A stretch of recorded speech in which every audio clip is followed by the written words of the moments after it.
At some point, you may want to change your project from simply a breadboard to a printed circuit board. The printed circuit board allows all the components to be soldered together permanently.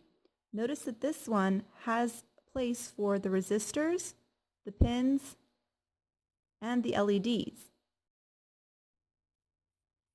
All of the wires are already connected inside of the printed circuit board.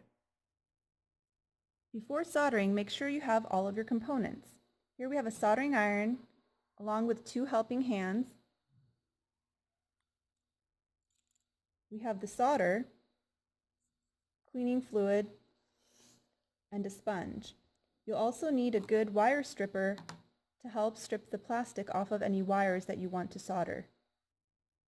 Let's start by soldering 2 wires together. Strip the plastic off the end of the wire where you want to solder it.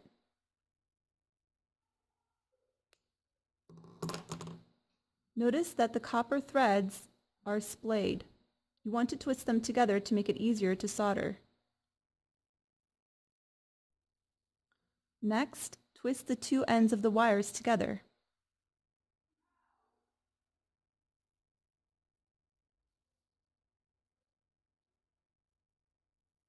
Use the helping hands to keep them in position.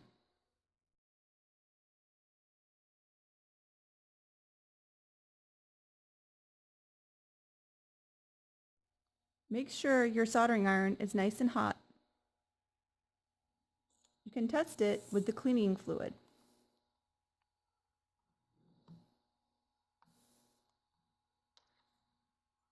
If it's hot enough, the solder will melt very easily.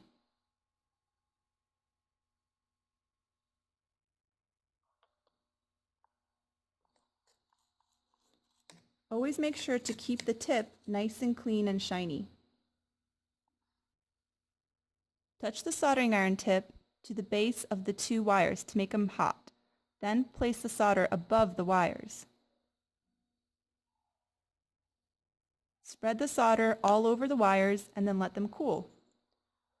Whenever you're not using your soldering iron tip, make sure to cover it in solder to keep the tip from oxidizing. You can store it like that.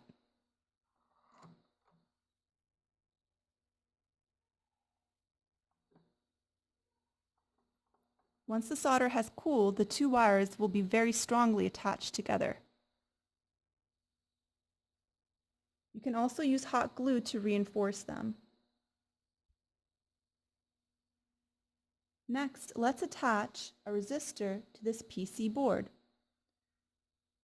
Notice that one side has no copper and the other side has copper. You need to make sure that the legs will go through so that they project out on the side that has the copper.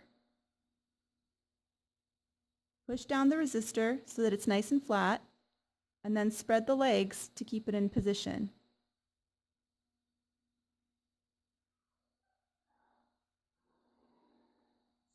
Use the helping hands to hold the PC board in place.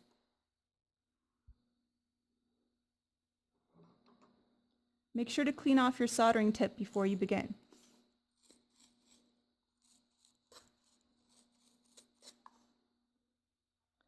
Place the soldering iron tip onto the copper and heat it up. Give it a second or 2 to heat up before touching it with the solder.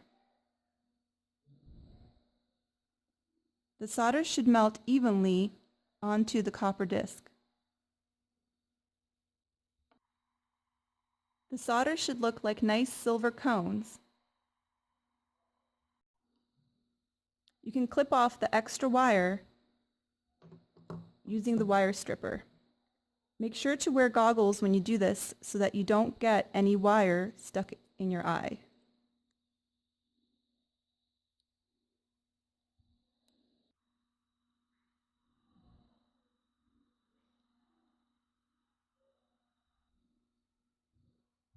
Use the same technique for soldering on an LED.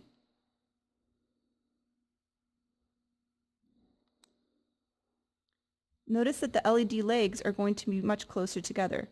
This can make it a little bit trickier to solder because you don't want the 2 legs to solder to each other. That will create a short circuit.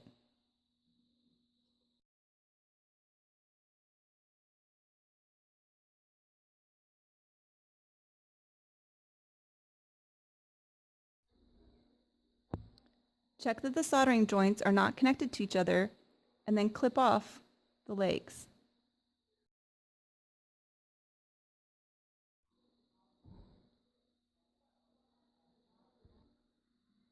What if you want to solder a wire to the board?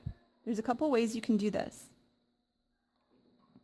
It's a good idea to add solder to the board first.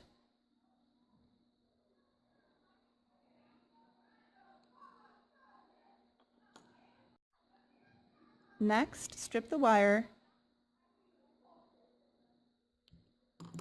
twist it, and prime it with some solder.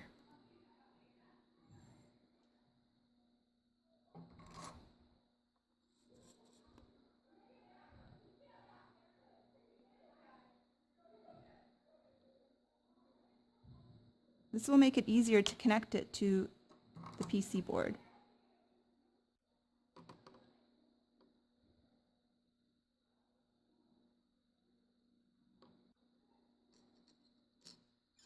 You may also choose to place the wire through one of the pinholes. You can solder it just like you did the leg of an LED. Now the wire is nice and tight. Finally, you may choose to add some pins to help attach wires to your project. Place the pins where you wish them to be, and then use the breadboard to keep them in position. You may also choose to use a sponge to keep the pins in position. Hold the soldering iron on the opposite side of the pin, warm up the copper disc, then use the solder, and as it melts, wrap around the pin. This will make sure that the solder gets on both sides.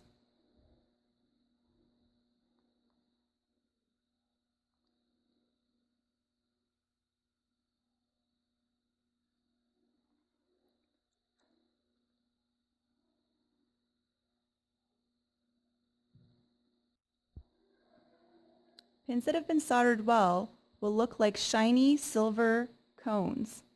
Pins that have not been soldered well will look goopy with extra solder on the copper disc and not the entire pin covered in solder. If you have gaps, you should resolder those pins. Gaps will increase the resistance between the pin and the copper disc. These 4 pins have been soldered very well.